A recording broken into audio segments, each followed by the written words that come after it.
Yes, people, what's going on? It's the Armchair Pundit back in the building, back again. Hope everyone is well in the coronavirus and looking after each other, keeping safe and all that real stuff. ACP, football predictions, Armchair Pundit, let's get into it.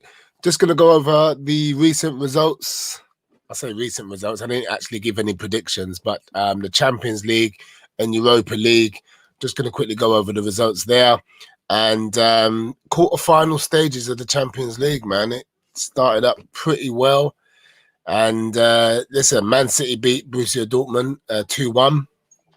It was a good game, actually. Really good game. Good game of football. You can see the class. Both teams got good footballing pedigree. And Man City, listen, they've won the first half, let's say, because it is a two-leg affair. And Man City in the driving seat. However, Dortmund have got that away goal. And I told you, man, that Bellingham guy, listen, if he's not included in the England team pretty soon, and if he's not the guy, because he's the guy, I think he's the guy, man. This is my opinion, by the way. As the Armchair Punditry business, that's my opinion. And I think that's the guy, man. That is the guy England need. End of. Real Madrid 3, Liverpool 1. Liverpool had a few extra chances. They got their away goal. Real Madrid, though, with I can't remember who it was. I can't remember who got the goals, but they did what they needed to do. And the first half win to Real Madrid. Both ties, second legs are going to be very interesting. So we'll be looking out for those. That was on the Tuesday. On the Wednesday, we had Bayern Munich 2, Paris Saint-Germain 3. And again, man, listen, Mbappe is doing well. He's an interesting footballer. I like him. Is he gonna be like he's not Ronaldinho, is he?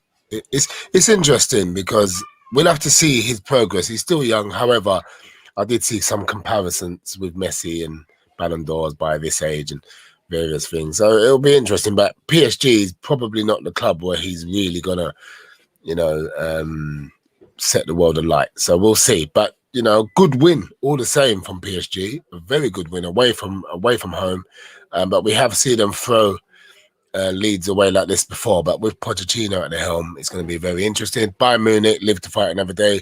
Obviously, we know from a footballing outlet, Bayern Munich are doing all right. So this, again, fascinating second leg incoming. Porto 0, Chelsea 2. And, I guess this was probably one of the most even ties of the quarterfinal Champions League. And Porto kind of, don't know, they didn't look as good as you'd expect them to look. I guess I saw the highlights. Chelsea, I think Mount and somebody else, can't remember who it was, but got the goals.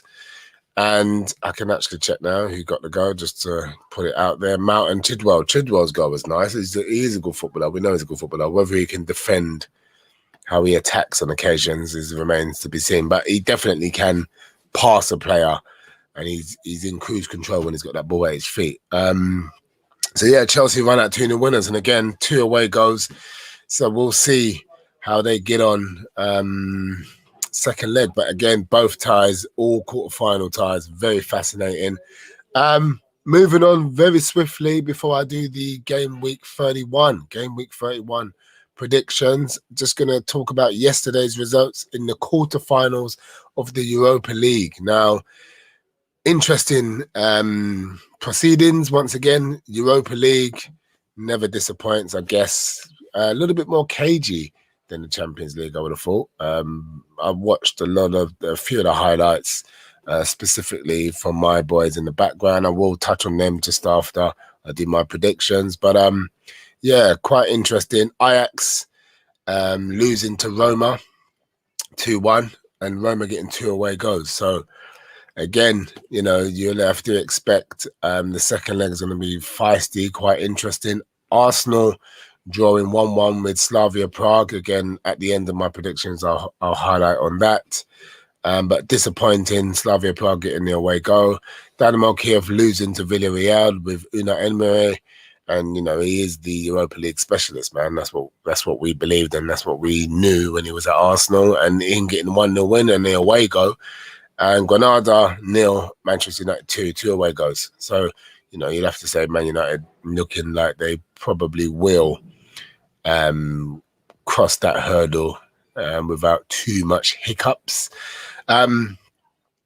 All ties to be played, I believe it's next week. I'm not even sure. I think they're all next week. I think the Champions League ties are over 2 separate dates. I don't think they're playing all in the same week, or do they? Well, they did this week, so I'm guessing they will again. Anyway, enough of that jargon. Listen, game week 31, a huge fixture list starting today with Fulham versus Wolves. So this is my predictions for game week 31. Let's get into it. I've got Fulham versus Wolves. Now, as you all know, Fulham obviously need the W. They need the W. I want them to get the W. I really want them to get the W. I want them to stay up. However, I do like Wolves. Wolves are pretty much safe. However, if Fulham beat Wolves and everybody else, i.e. your Newcastles, your Brightons, have good results over the next couple of weeks and Wolves lose their next 2, Wolves are in the mix. So for them, it's a must win. You might hear my babies in the background, but I'll carry on anyway because they are alive and kicking. This is the Easter break. So I'm going with a Wolves 2-1 win. I think the class will outshine Fulham. It's a shame because I do like Fulham. They have played some good football in recent weeks. But, they've had some interesting fixtures. But I guess at this stage for them, all fixtures are interesting. This is the Saturday kickoffs. That was the Friday game, Fulham Wolves. That will be today later on. And Saturday kickoffs, we've got Manchester City versus Leeds. I do like Leeds. Obviously, they've hit the 42 points. Imagine they've got the same amount of points to us, which is quite interesting. So I think they'll stay up. They'll be safe. And Manchester City, I've got a couple of more wins before they win the league. So I've got Manchester City to win 3-0. I don't think Leeds will score. I think Stones and his compadre next to him will do enough. 3-0 Manchester City, or it could be more. Liverpool, Aston Villa. Again, both teams lingering in similar positions. Aston Villa 44, Leeds, Liverpool 49, chasing the Champions League spot. Obviously, they got a W against Arsenal last week. I think again, Liverpool, if going down against Real Madrid was quite disappointing. I think they played quite well. However, Real Madrid did get the goals and they didn't. I think Liverpool will win 2-1. I think that's a Liverpool game to lose, so Liverpool will win 2-1. I can't see why not. Aston Villa are good. I don't know if Grealish is playing or not. Watkins has had a decent season, but I think Liverpool should cruise that game. It could be more than 2-1, but I'm going with 2-1. Crystal Palace, Chelsea. Again, Crystal Palace, they're pretty much safe. They need a couple of more points and they'll be safe. However, Chelsea still looking to cement the Champions League positioning with West Ham, leading the way in 4th spot. So it's going to be quite interesting to see that unfold as that carries on. As I mentioned to you guys on my last show, I did have an Arsenal fan say that we will finish higher than West Ham. And I should have shaken his hand and taken a bit of money off him because I don't actually see it happen. However, mathematically, it's still possible. So I think we'll go with that as you wish. Chelsea, I do think Chelsea will beat Crystal Palace. I think 3-1. Obviously, they're still smarting off the Champions League win over Porto. And I think Tuchel is decent manager. I think he's going to keep them going. I think that's his aim, to keep them going. But what a Champions League final that will be if Paris Saint-Germain get Chelsea. That's going to be well interesting. So yeah, Chelsea 3-1 to beat Crystal Palace. I do like Crystal Palace, as I've made it no excuses that I don't. Obviously the manager, I think he's a G. He's a G, mate. Man's been through all types of madness in football. Still going, still kicking it in, still keeping the team mid-table in the top league in the world. So big up my man. On the Sunday, we've got Burnley versus Newcastle, and again, this is part of my bottom 6 analysis show that I will be doing on the Monday or Tuesday once I've digested everything. And, you know, both teams need to win. It's a must win. Newcastle on 29, Burnley on 33. And as I mentioned, with Wolves playing, Wolves got Fulham tonight. If Fulham win, let's say, even though I do believe Wolves will win, just to give them that gap, I think Fulham can still fight another day. But again, if Burnley sort of beat Newcastle, then that gives Fulham an excuse to fight another day and, you know, really try and catch them, because that's who they're trying to catch, really. Brighton on 32, Burnley on 33. So I'm going with a 1-1 draw. However, if there is going to be a winner, it will be Burnley. I can't see Newcastle going there, getting the points. But having said that, there's no crowd, there's no audience, there's no fans. You know, I've noticed though, if you watch, whether you're watching it on BT, Sky, or whatever it is, other channels are available. Big up my man Ty. You can see that there's people there now. The audiences and the spectators, you see them dotting around. The cameras can't hide it. Quite funny. So there's more people in the stadiums than there were, let's say, when season started. So, you know, and I think they've got a roadmap to getting 100,000, to getting about 10,000 fans or 20,000 fans back in the FA Cup. So that should be interesting. So I do think that game will be 1-0, Burnley versus Newcastle. I think 1-0 is a fair result. However, both teams obviously need the W. You can't both have the W. West Ham versus Leicester, massive game. Leicester sitting in third with 56. West Ham in fourth with 52. So obviously West Ham are looking at it thinking, well, if we win this, we're good. We're a point behind Leicester in third. I don't know if that's going to hurt people's heads coming out the changing room. That's a big ask from a West Ham perspective. That's not blowing bubbles anymore. You're literally blowing smoke. You're high now. And there's 7 games to go and all that stuff. It's 8 games. So, you know, you would like to think it can happen. Leicester's been there before. They'll be probably thinking the same thing. We need to stay. We can't fuck up. Excuse my language. We can't mess up as we have done in the past.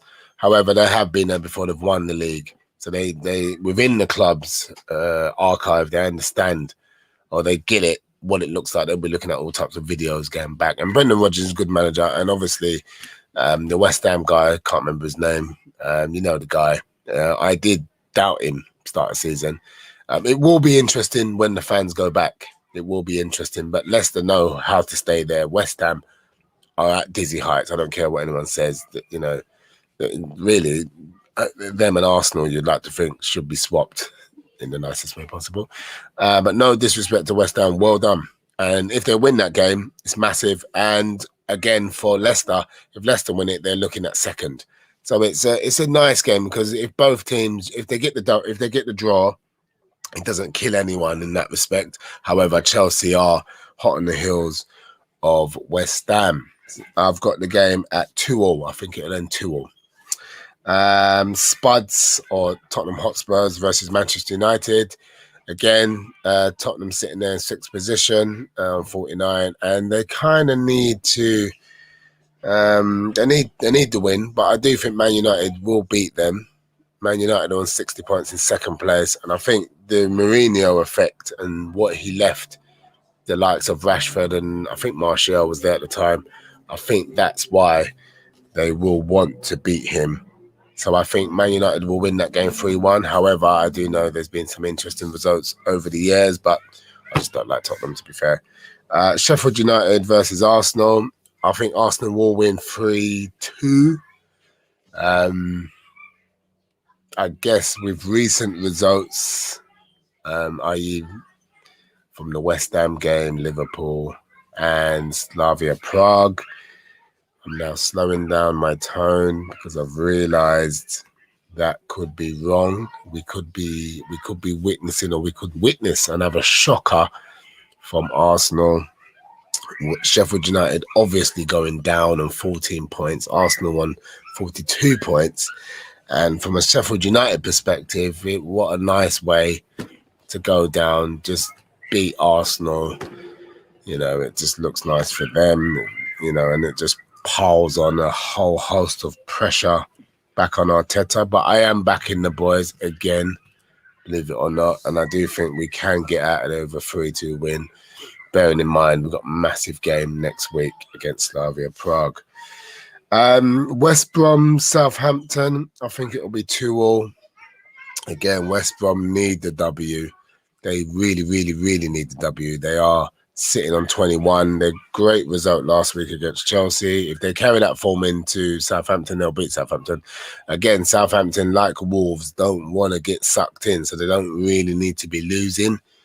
They need draws or W's. That's it. Otherwise, they can get sucked in, because I know the Burnleys and the Brightons have and are able to pick up form. And Newcastle, you just never know what they're going to do, that sleeping giant. I'm going with a 2-2 draw for that one. Brighton versus Everton. Again, Brighton need the W. Everton are chasing the European places. And, they'll be probably smarting about Champions League, and they should, because they can see West Ham there. And like I've been told, Arsenal will finish higher than West Ham. That's what I was told. And I'm like, all right then, mate. So from that perspective, if we're smarting about that we can catch, I don't know. I'm guessing Everton are pretty excited that they can obviously probably catch West Ham too. So that is it, people. That is my game 31 predictions. I will be doing my review, if you like, on all results on what we're doing. We're going to Monday, so it'll be Monday night. I'll do it on Monday night, and I'll do my top 6, bottom 6 analysis show on the Tuesday once everything's in and I can digest everything. I just wanted to quickly touch on Arsenal. I guess I did say I was going to, so I will. Won a result last night against Slavia Prague. Arteta's been in the job 2 years. He's got a bunch of players. He's got a team. He's got everything seems to be what he wants. However, what he can't get out of the team is a decent game of football. It's going to be interesting. I saw some information about Balogun.